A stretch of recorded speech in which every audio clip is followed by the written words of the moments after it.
Hi friends, அனைவருக்கும் வணக்கம். இப்போ நம்ம அழகு சிலபஸில் அழகு 1ல் இருக்கிற ஒருமை பன்மை அறிதல் என்ற டாபிக் தான் பார்க்க போகிறோம்.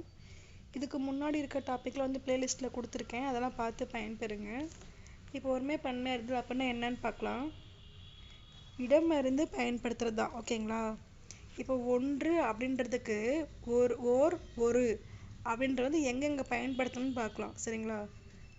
ஓர் எங்கே பயன்படுத்தணும்னா உயிரெழுத்து இருக்கு இல்லையா, உயிரெழுத்து வந்துச்சுனாலே அதுக்கு முன்னாடி ஓர் தான் வரணும். ஓர் ஊர், ஓர் ஏரி, அந்த மாதிரி உயிரெழுத்து வரும்போது ஓர் பயன்படுத்தணும்.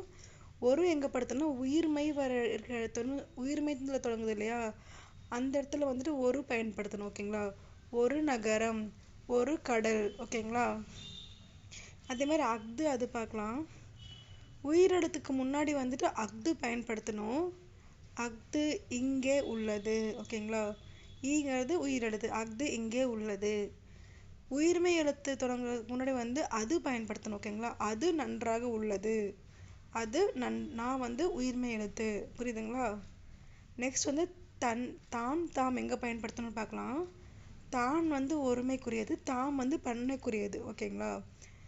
இப்போ தான், தன்னை, தன்னால், தனக்கு, தனது, இது எல்லாமே ஒருமை தொடர்.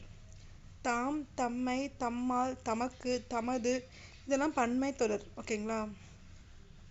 இப்போ ஃபார் எக்ஸாம்பிள் பாருங்க, தலைவர் தமது கையால் பரிசு வழங்கினார். இப்போ தலைவர்ன்றது ஒருவர், ஆனால் இவர் தமதுன்றது பன்மைக்குரிய செயல் பண்ணியிருக்காரு. எப்படின்னாக்கா இது மரியாதை பன்மை ஆகும், ஓகேங்களா. இதை மாணவன் தனது கையால் பெற்றுக்கொண்டான், இது தனதுன்றது ஒருமை, ஓகேங்களா. மாடுகள் தமது தலையை ஆட்டின, மாடுகள்ன்றது பன்மை, தமதுன்னு சொல்லி போட்டாங்க, கரெக்டு. கன்று தனது தலையை ஆட்டியது, கன்றுன்றது ஒன்று ஒருமை, ஸோ தனது தலையை ஆட்டியிருக்கு, புரியுதுங்களா. தனது பயன்படுத்தியிருக்காங்க. இதே அடுத்தது எதிர்மறை சொற்கள் எங்கெங்க பயன்படுத்தலாம்னு பார்க்கலாம். வந்தது நீ அல்ல, பார்த்தது நான் அல்ல, நான் படித்த புத்தகம் இது அல்ல. இப்பெல்லாம் நான் பேசுறதுலாம் தவறான சொற்கள் தொடர், ஓகேவா. எதிர்மறை வினைமுற்றுகள் அப்படின்னு ஒன்று இருக்குது. அதில் தன்மை, முன்னிலை, படர்க்கைன்னு ஒன்று இருக்குது. இதில் பார்த்தோம்னாக்கா ஒருமையில் எப்படி அல்ல யூஸ் பண்ணணும்னா, ஒருமையில் நான் அல்லேன்னு சொல்லணும், ஓகேங்களா. ஒருமையில் நான் அல்லேன், பன்மையில் நாம் அல்லோம், முன்னிலையில் ஒருமை இருக்காங்க இல்லையா, நீ அல்லை சொல்லணும், பன்மையில் நீவிர் அல்லீர்னு சொல்லணும். படர்க்கையில் ஆண் பாலாக இருந்துச்சுன்னா அவன் அல்லன், இதே பெண் பாலாக இருந்துச்சுன்னா அவள் அல்லல், பாலர்பாலாக இருந்துச்சுன்னா அவர் அல்லர் அப்படின்னு சொல்லணும், ஓகேங்களா. ஒன்றான் பாலில் அஃது அன்று அப்படின்னு சொல்லணும்.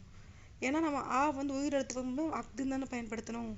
அதேமாதிரி பலவின் பாலில் அவை அல்ல அப்படின்னு நம்ம சொல்லணும், ஓகேங்களா. இவ்வளோதான் ஒருமை பன்மை. இதுதான் ஒருமை பன்மை அறிதல், ஓகேங்களா. இது ஒரு இடத்துல மட்டும் தான் அந்த டாபிக் இருக்குது, தெரிஞ்சுக்கலாம். Thank you friends. இதில்